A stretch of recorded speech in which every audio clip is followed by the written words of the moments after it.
Securitatea aliaților este obiectivul principal al Alianței Atlanticului de Nord, iar când lumea este inflamată de două războaie foarte serioase, NATO analizează în amănunt situațiile.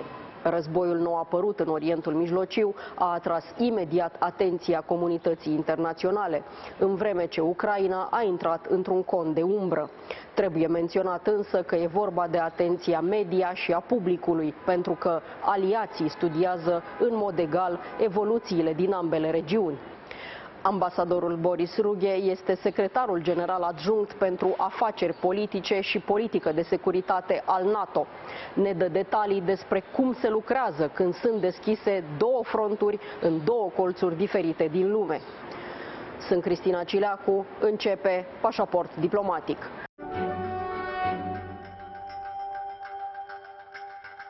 Ambassador Boris Ruge, Assistant Secretary General for Political Affairs and Security Policy, welcome to Diplomatic Passport.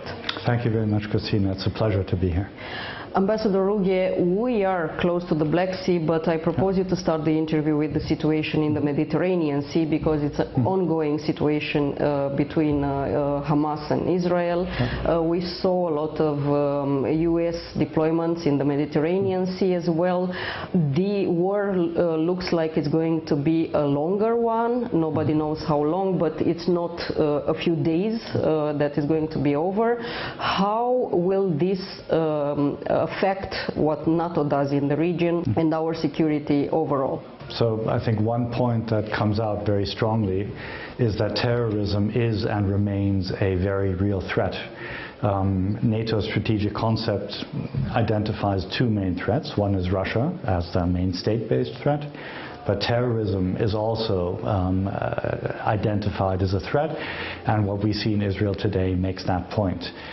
Israel is a partner of NATO. NATO has come out and condemned this. In fact, our Deputy Secretary General, Mircea Joana, has spoken to this. We have citizens of NATO countries who have become victims of these terrorist attacks. We are in close touch with the government of Israel. It is not a NATO issue in the narrow sense, but of course we look to this. We extend our condolences to the government of Israel. And of course we study very carefully the implications of this attack on Israel and on the region. But will this situation that might in the same time be continuous also from various other neighbors of Israel will not destabilize our security as NATO? Well, of course, I think the ripple effects of this can be quite significant.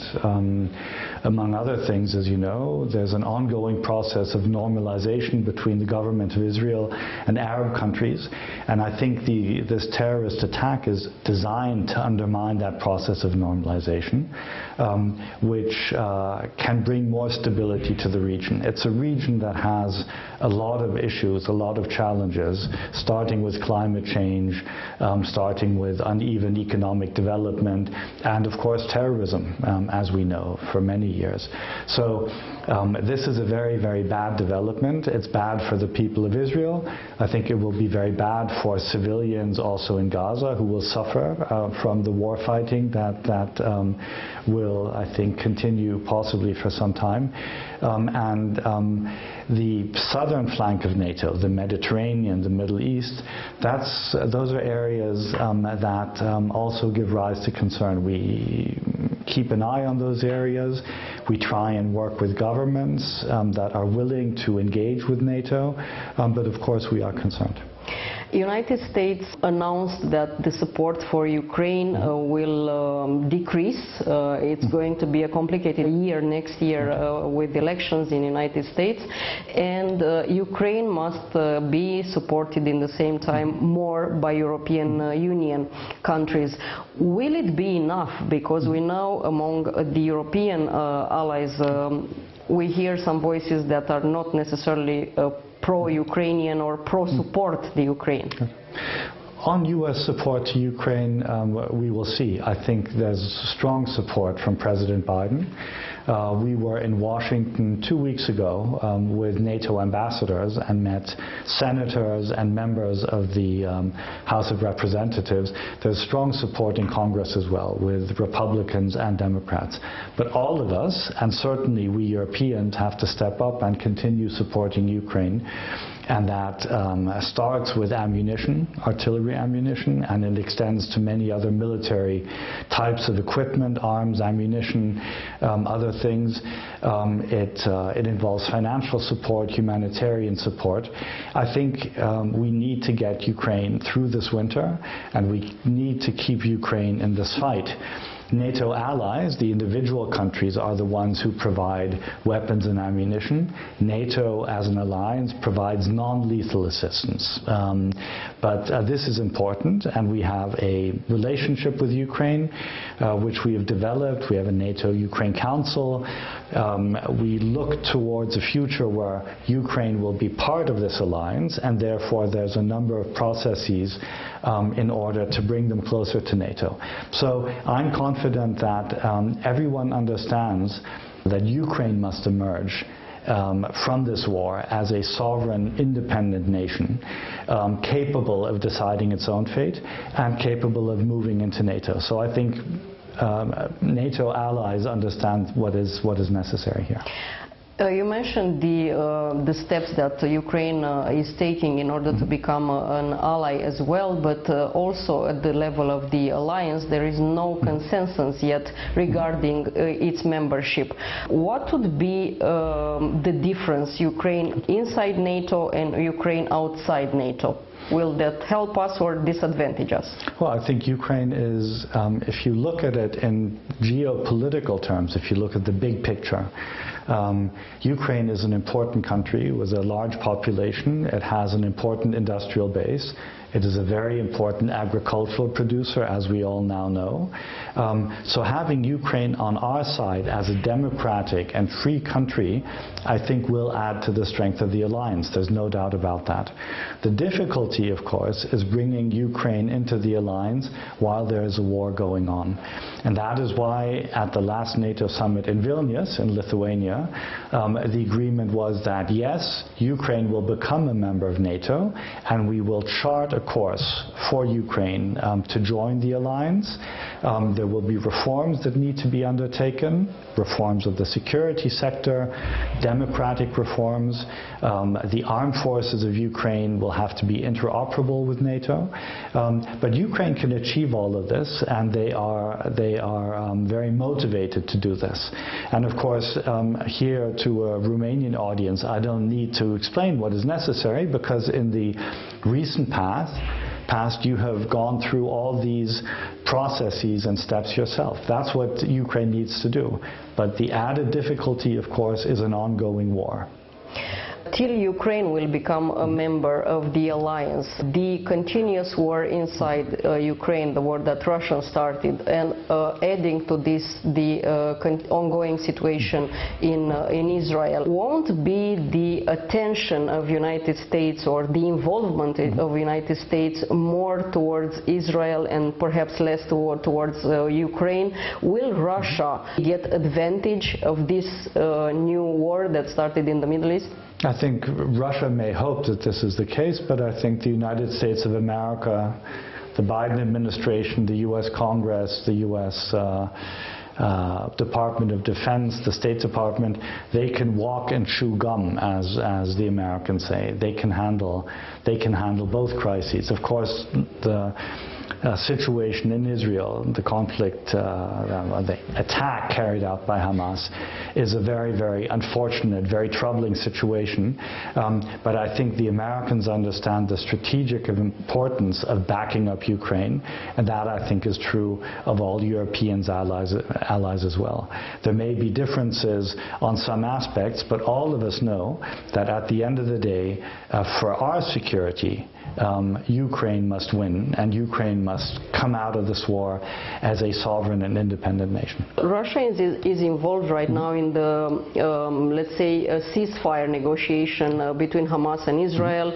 In the same time, can Russia put this on the table, another type of coin, in order to negotiate something instead of Ukraine? No, I don't think so. I think the fact that Russia has a close relationship with Hamas, which is seen by the European Union as a terrorist organization, that also tells us a few things. We can think back to the visit of the leader of Hamas to Moscow and his very friendly meeting with Mr. Lavrov. I think that tells us a few things about the nature of President Putin's regime. Because we are filming this interview very close to the Black Sea, as I said in the beginning, we are in Constanța. This region will always have the perpetual aggressor named Russian Federation. Shall we have a better strategy? Do we have a strategy that can, let's say, counterattack this on a longer term? The Black Sea is seen by NATO as a region of strategic importance. That's clear, yeah. Romania is a key ally because of this location that you have, very important on the Black Sea. Because of your investment in deterrence and defense, you are one of the countries that have lived up to the pledge of spending 2% of GDP on defense. Because of the contributions you make to NATO operations and missions, for example in Kosovo, where you just have reinforced your presence. And the other side of the coin is that Romania, in this very difficult situation, is being backed up by NATO. So you have a French-led battle group here. You have recently received American F-16s to help with your security. So it's all for one and one for all. Romania is an important provider, an important asset in this alliance, and at the same time it can count on this alliance to back it up in this very difficult situation where Russia continues to attack Ukraine, where we've had incidents with drones inside Romanian territory, and there's absolutely no doubt that NATO as an alliance will back up Romania in this very difficult situation. But people say, because people, of course, civilians got scared when pieces of drones land up on our territory. Luckily, so far, nobody was hurt.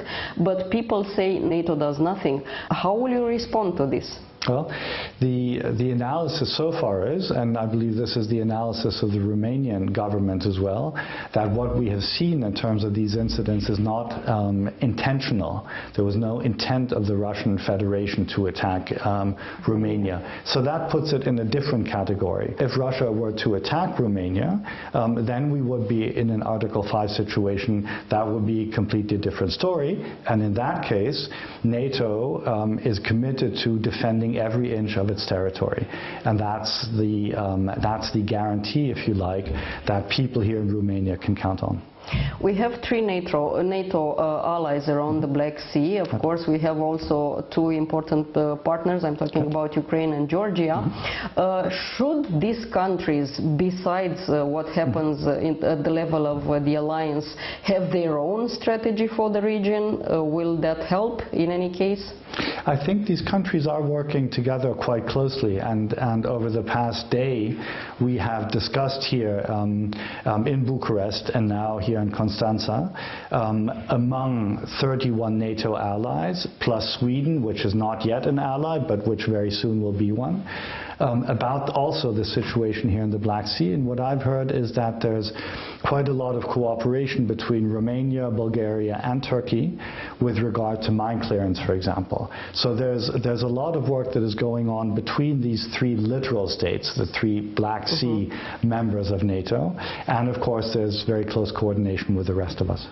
And how soon is that soon membership of the Sweden joining NATO? Because we remember at Vilnius, President Erdogan gave his word that soon Sweden will become a member of the alliance.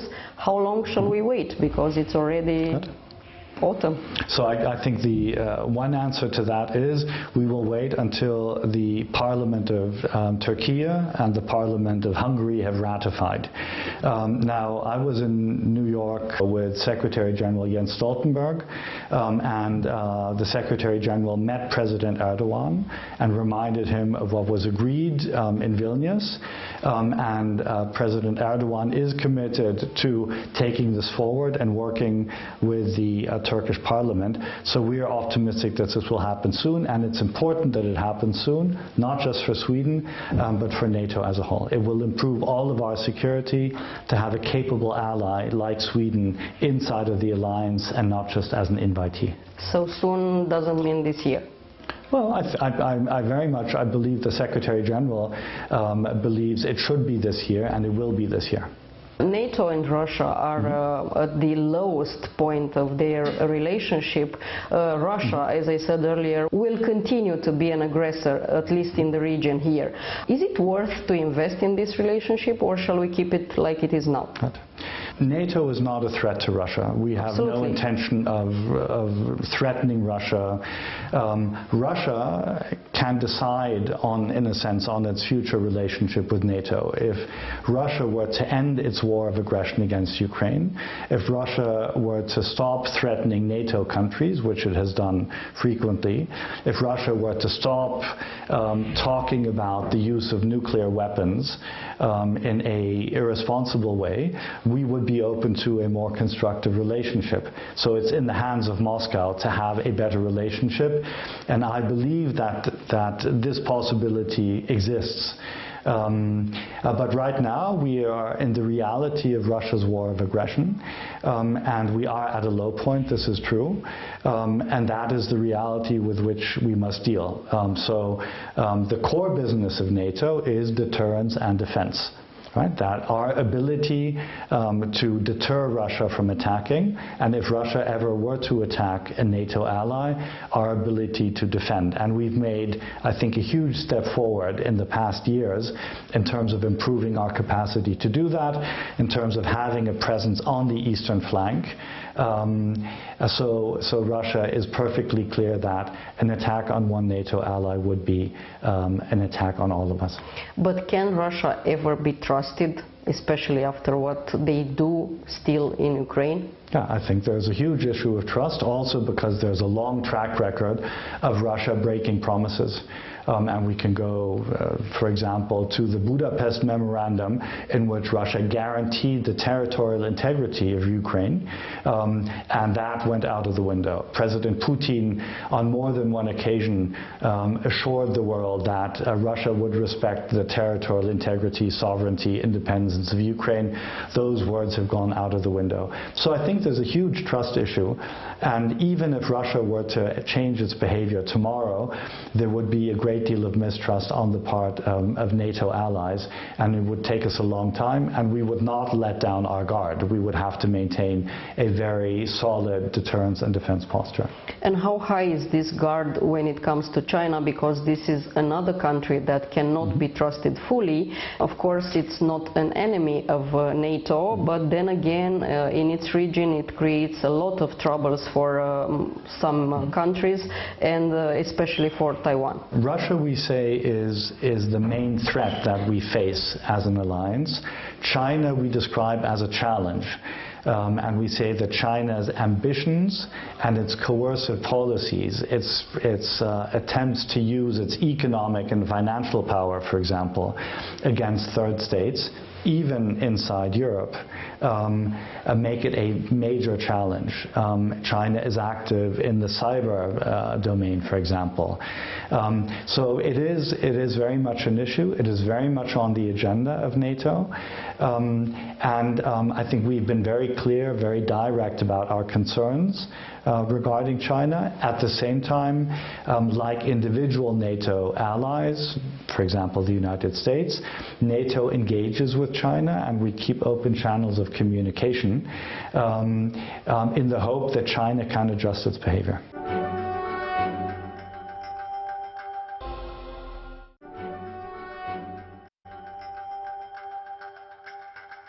Those two countries we mentioned, both Russian Federation and China, as you said, their influence is present as well at the level of European countries. Can these allies, because most of these countries are also NATO allies, be sufficiently trusted as well at NATO's level if something goes wrong, let's say, and we have to count on this country to help us, all of us? Will this be happening? I think so. I think we can count on the 31 allies of NATO, and then we have a very good relationship, I would say, between NATO and the European Union. And when it comes to China, many of the issues we face are on the economic, financial, technological, trade side, for example, where the EU is a very strong and capable actor, where the European Commission speaks on behalf of all EU member states. That's why it's very important for us as NATO to work closely with the European Union, so we address these challenges coming from China in a coordinated way. I mentioned even in the beginning of our interview that we are in Constanța, very close to the Black Sea. What are you here for? So we're here for engaging with the government of Romania as a key ally. We had talks in Bucharest with senior government officials, and we're here in Constanța really to get a first-hand impression of the situation here on the Black Sea coast, engaging with senior officials from the Ministry of Defense and the military to understand the challenges that Romania faces, and also, if you like, to show solidarity, to show that NATO is present. As we discussed already, you have allied soldiers deployed here to back up Romania, and this is a group of diplomats from all NATO countries and from the international staff of NATO, like myself, and I think that is also part of the package. We're here to show that we stand in solidarity with Romania in this exposed position in which it finds itself. Ambassador Ruge, thank you so much for the interview. Thank you for having me.